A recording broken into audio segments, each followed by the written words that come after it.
Okay. Release. Ayan. Tignan mo katabi.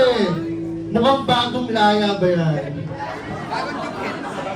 Okay.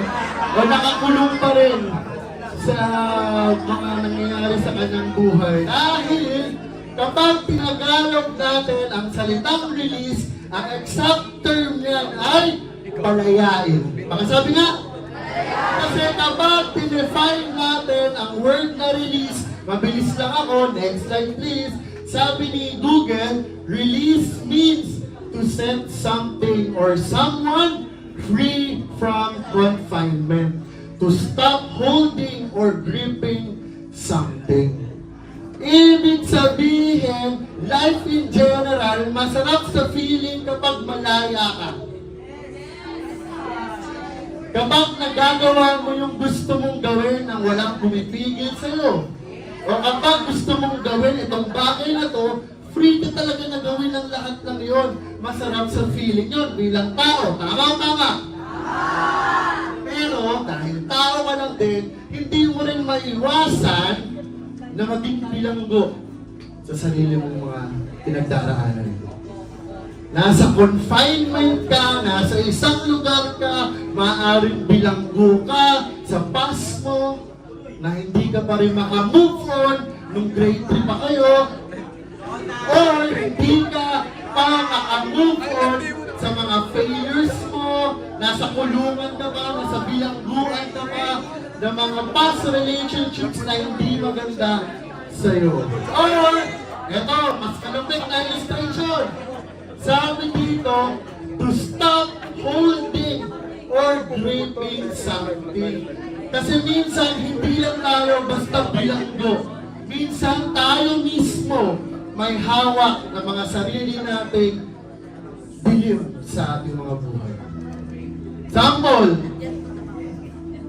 tatry ko ito hawakan kung talk ha. Pag hawak ko ito for ilang seconds, kaya, di ba? Pero kapag tumagal na, mabigat na. Ganyan, mabigat na. Ganun ka rin eh. Ganun rin tayo minsan. Minsan, kapag silent time mo na, mag-isa ka na, akala mo okay ka, pero pagdating ng ikaw na lang mag-isa, hindi ka ba pala okay? Kasi meron kang pinakaawakan na gustong iparelease sa'yo ng Diyos.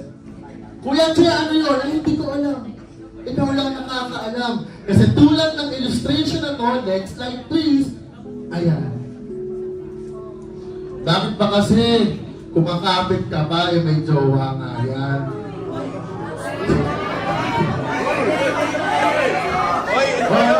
Yun. Bakit kasi kumakapit ka pa, eh sinasaktan ka nga yan? And kapag kumakapit tayo or nasa bilangguan tayo, minsan, feeling natin na maparalyze tayo. Hindi na tayo makamove forward sa gusto natin puntahan. Or, kung nagbitbit ka, ito yung gusto mong puntahan, mahirap eh.